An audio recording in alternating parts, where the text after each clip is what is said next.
Merci d'être des nôtres le 20h pour comprendre l'actualité. Bonsoir et bienvenue au sommaire de cette édition. Les organisations syndicales de l'éducation menacent de boycotter les examens nationaux exclus du processus. Ils pointent du doigt le ministre de l'Éducation nationale et de l'alphabétisation.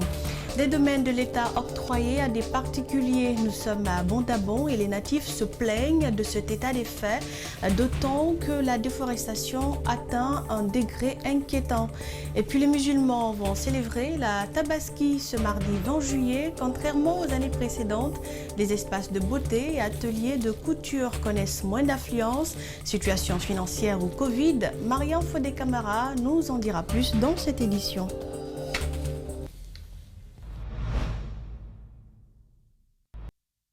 Les organisations syndicales de l'éducation de Guinée excluent de l'organisation des examens nationaux session 2021. Ils menacent de boycotter ces évaluations. Ces syndicalistes accusent le ministre de l'Éducation nationale et de l'alphabétisation, le professeur Banobari, de vouloir faire taire le mouvement syndical de l'éducation et de salir l'image du système éducatif guinéen. Et ils l'ont fait savoir ce lundi au cours d'un point de presse tenu à la Bourse du Travail. Justin Leno et Abou Korea. 48 heures, c'est le délai que le mouvement syndical de l'éducation nationale accorde au ministre de l'Éducation nationale et de l'alphabétisation pour changer d'avis. Passé ce délai, les organisations syndicales de l'éducation menacent de boycotter les examens nationaux et pour cause, elles ont été exclues du processus d'organisation de ces concours. Nous avons fait aujourd'hui une déclaration. Si suite à cette déclaration-là, il ne prend pas, n'est-ce pas, il ne revient pas sur n'est-ce pas, la bonne raison. Et effectivement, nous allons encore convoquer une autre réunion des responsables du syndicat de l'éducation pour que nous puissions envisager en tout cas le boycott des examens. Ces enseignants et syndicalistes se disent déçus. Pour eux, le ministre Banobari, qu'il pensait être une solution au système éducatif guinéen, est plutôt le problème, regrette Aboubakar Souma du SLEG. Nous avons constaté qu'au lieu de la solution, il est venu avec des problèmes. Il est venu aujourd'hui créer encore d'autres situations, n'est-ce pas, néfastes au sein du mouvement, au sein de l'éducation guinéenne aujourd'hui.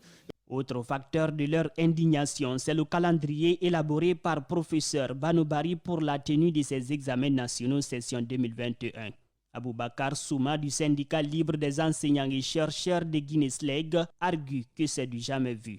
Les enfants ne vont plus bénéficier des centres de proximité parce qu'il faudrait que les centres soient proches de l'enfant. Mais aujourd'hui, on a constaté qu'un enfant peut être à Dabondi et avoir, n'est-ce pas, son centre d'examen à Dapompa. Le lancement des épreuves prévues pour ce 22 juillet n'est qu'une question de jours.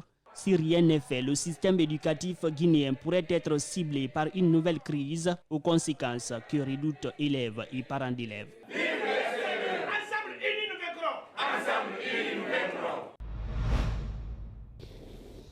Et Justin Leno, nous restons dans le même cadre. L'enrôlement des candidats se poursuit et se poursuivra même le jour des examens.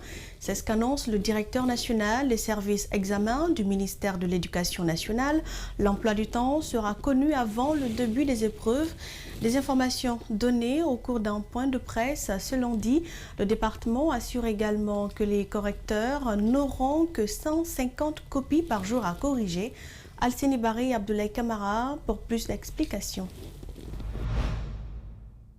À moins de 72 heures du baccalauréat 2021, les élèves continuent à se faire enrôler dans les différents établissements. Le processus ne concerne pas que les candidats. Le personnel, les enseignants, tous doivent y passer. L'objectif est de lutter contre la fraude et la substitution des candidats, mais surtout digitaliser le système éducatif guinéen. Le candidat qui n'est pas enrôlé avant les examens, c'est possible de venir l'enrôler même, n'est-ce pas, dans la cour du centre d'examen ou même dans la salle d'examen, pourquoi pas. L'autre question est l'emploi du temps des examens qui n'est toujours pas connu. Et peut-être à partir d'aujourd'hui même, de ce soir, ou demain matin ou plus tard, les emplois seront publiés si nous avons l'autorisation de son Excellence, Monsieur le Ministre. Pour cette année, les correcteurs auront 100 copies par jour pour ceux qui auront en charge la correction des épreuves des sciences littéraires et 150 copies pour les sciences exactes. Pour leur éviter la pression, la date des résultats ne sera pas fixée avant la fin des corrections, assure le département. Cette année, toutes les dispositions sont prises pour que chaque correcteur ne corrige que 150 copies par jour. Ça, ce n'est pas parce qu'on a augmenté le nombre de correcteurs, mais c'est plutôt parce que le nombre de candidats a diminué. Parce que je vous ai dit, l'année dernière, on était à 96 000 candidats au baccalauréat. Et cette année, après le toilettage des listes, on est à 83 946 candidats. Pour le bac, 211 centres d'examen sont maintenus. Pour le moment, le ministère se réserve tout droit d'identifier les centres de correction. Pour l'examen de fin d'études élémentaires, ils seront 257 596 candidats, 157 853 candidats au BEPC, 83 946 au bac, avec plus de 24 000 candidatures libres.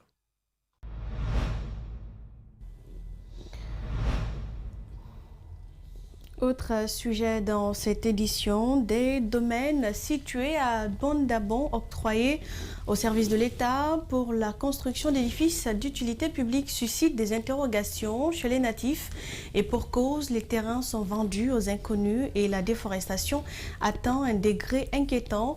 L'association des natifs de cette localité interpelle le gouvernement afin de déguerpir des occupants de ces terrains. Dinab Bangoura nous décrypte les images de Tiernos Sadouba.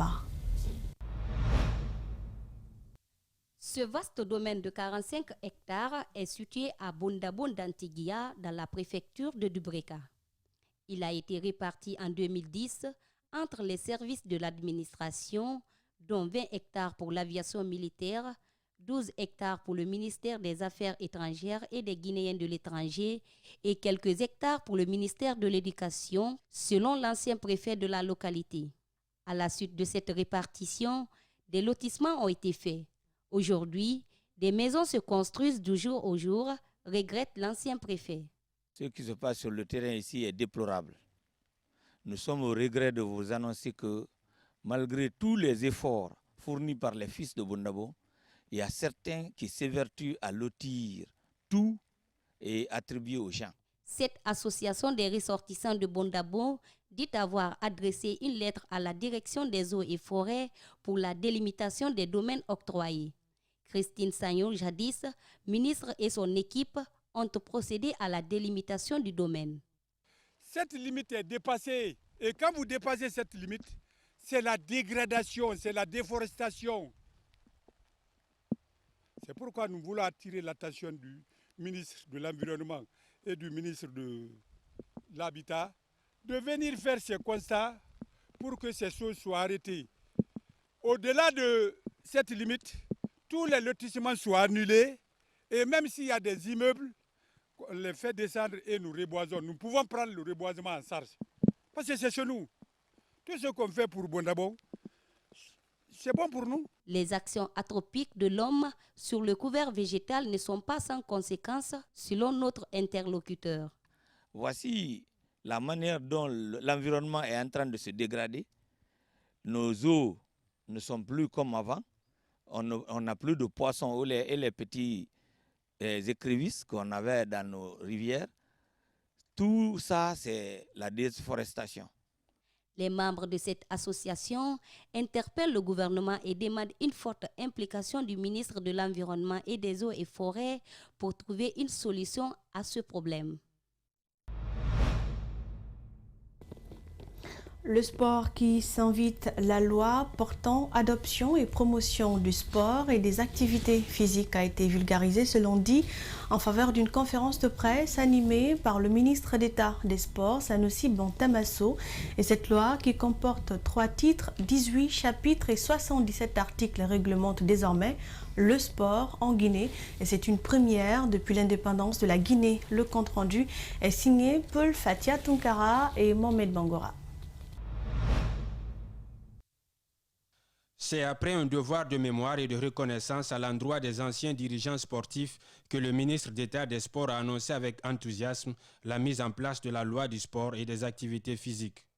Le texte de loi guinéen sur le sport, grâce à la bienveillance constante de son Excellence, Monsieur le Président de la République, chef de l'État, professeur Alpha Condé, je suis très heureux en effet de vous annoncer que le sport guinéen est enfin doté d'un cadre légal et réglementaire qui réduira, voire éliminera désormais les tâtonnements, improvisation dans la gouvernance, ainsi que dans la pratique même des activités physiques et sportives dans notre pays.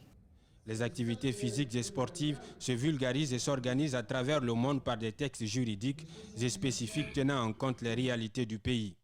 Pour combler le vide juridique et corriger une anomalie dans un secteur sensible qu'est le sport, l'Assemblée nationale a adopté à l'unanimité la loi sur le sport le 7 mai 2021. Le ministre d'État des Sports décline les quelques axes de cette nouvelle loi. Dans le titre 2 de l'organisation des activités physiques et sportives, dans son article 7, l'enseignement de l'éducation physique et sportive est obligatoire dans tous les établissements d'éducation et d'enseignement publics et privés. Chapitre 15 du tribunal arbitral du sport de Guinée. Article 69. Il est constitué au sein du mouvement sportif un tribunal arbitral de sport de Guinée, en abrégé TASC. Au patron des clubs, Sanoussi Bantamasso prévient. Désormais, à partir de 2022, tous les patrons de clubs doivent assurer les athlètes qui doivent prendre part aux compétitions de football, de basket, de volley ou autre discipline. Désormais, toute équipe nationale prend la dénomination du SILI, suivie du nom de la fédération.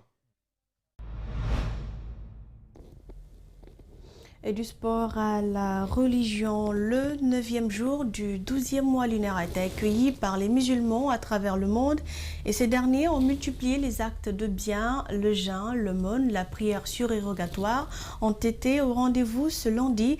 Notre rédaction est allée à la rencontre d'Elhadj Mansour Fadiga, doyen des imams de Guinée. Et pour rappeler les bienfaits de cette journée, Hussein Touba, Justin Leno et Amar Alexila. Arafat, deuxième jour du Hajj, a une importance capitale pour tout musulman. À cette occasion, les pèlerins vont converger vers le mont qui a donné son nom à ce jour pour invoquer le nom d'Allah et prier durant toute la journée. C'est le jour le plus béni de l'année toute entière.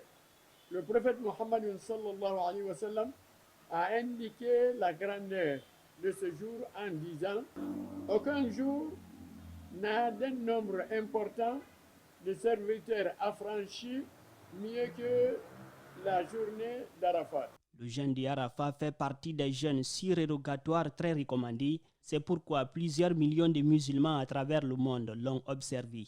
Il est également recommandé de jeûner ces jours hormis pour ceux qui sont en train d'accomplir le pèlerinage.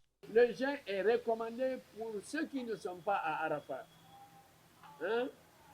Ceux qui sont à Arafat, pour eux c'est interdit de jeûner. Les gens qui sont à Arafat, Dieu va expier leurs péchés et accepter leur pèlerinage. Nous qui ne sommes pas à Arafat, le prophète nous a invités de jeûner. Le jour de Arafat est l'un des meilleurs jours de l'année lunaire. Les musulmans multiplient les actions de bien, prières et autres. La miséricorde d'Allah est accordée à tous les pèlerins en stationnement à Arafat par le pardon général que le Seigneur les accorde. Le prophète Mohammed sallallahu alayhi wa sallam nous a dit que le bon Dieu va prendre en témoin les anges en leur disant je vous prends en témoin que tous ceux qui sont sur la plaine d'Arafat, je leur ai pardonné leurs péchés. La même miséricorde est accordée à tous les serviteurs qui ne sont pas à Arafat, mais qui ont accepté de jeûner ce jour-là. A précisé que l'Aïd el-Kébir, communément appelé la Tabaski ou la fête des moutons, aura lieu demain mardi, lendemain de Arafat.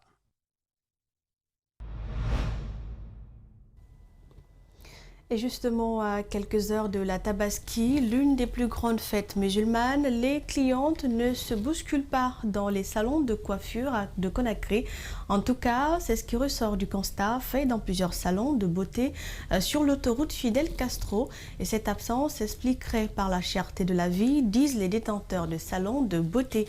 Mariam Fodé Camara et Djibril Kaba Camara pour le reportage. À quelques heures de la fête de Tabaski, l'engouement n'est pas au rendez-vous dans certains salons de beauté. Nombreuses sont des coiffeuses qui évoquent la cherté de la vie pour expliquer l'absence des clientes. Cette fois-ci, il n'y a pas de clients. Tout le monde dit que la vie est chère. Malgré, nous travaillons au moins. C'est un peu difficile. Dans ce salon situé à la tannerie, les clientes ne se bousculent pas. Une situation qui laisse un goût amer aux coiffeuses. Dans notre salon, ça ne marche pas du tout. Nous ne gagnons pas assez de clientes et ce n'est pas facile. Contrairement à d'autres, Dame Bangoura travaille jusqu'à tard la nuit à cause de la fréquentation des clients. Et les enfants sont les plus nombreux. Les clients viennent quand même. On reçoit les clients des tissages.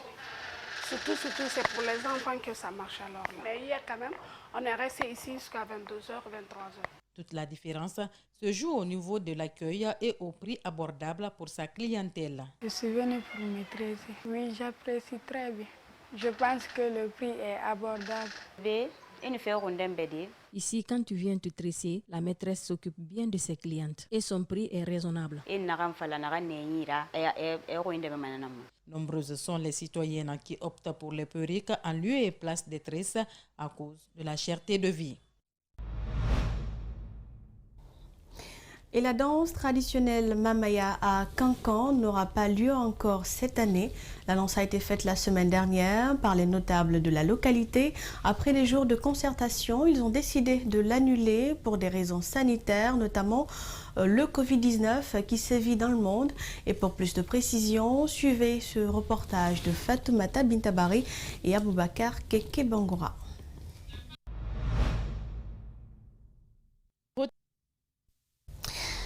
Quelques problèmes techniques, nous y reviendrons. Passation de pouvoir au Rotary Club International de Conakry. Tierno Ilyassa Diallo passe la main à Lionel Paye Kodjo.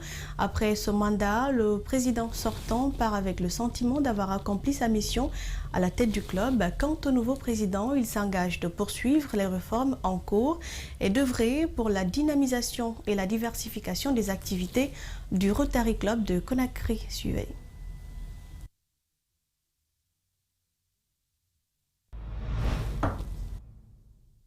Rotary est une association des chefs d'entreprise et des cadres. Leur mission est de servir la population en faisant des actions dans les milieux les plus reculés. L'ancien président de Rotary Club de Conakry résume les activités menées malgré le contexte sanitaire. Et lors de mon entrée en mandat, j'avais quelques objectifs: l'éducation, la santé, l'environnement et le développement économique. Donc sur le plan de l'éducation, on a rénové des écoles à Bofa, à Mankounta, donc on l'a fait. Sur le plan de la santé, on a mis en place un projet qu'on appelle HIPHOP, qui est la détection préventive du VIH au niveau de la femme et de l'enfant et des enfants, au niveau de l'hôpital Ignazine. Donc cela concerne plus de 6000 femmes et enfants. Et ensuite, sur le plan de l'environnement, qui est devenu un axe stratégique au niveau du Rotary, nous avons effectué pour la 3e fois l'opération Un Rotarien, un arbre au niveau de la forêt de Demoudoula. Sur le plan de développement économique, nous n'avons pas pu faire grand-chose parce qu'il y avait les problèmes que nous connaissons avec Covid. Ce nouveau président élu pour le mandat d'un an a des objectifs. Son élection explique sa bravoure et des nombreux progrès accomplis dans l'association.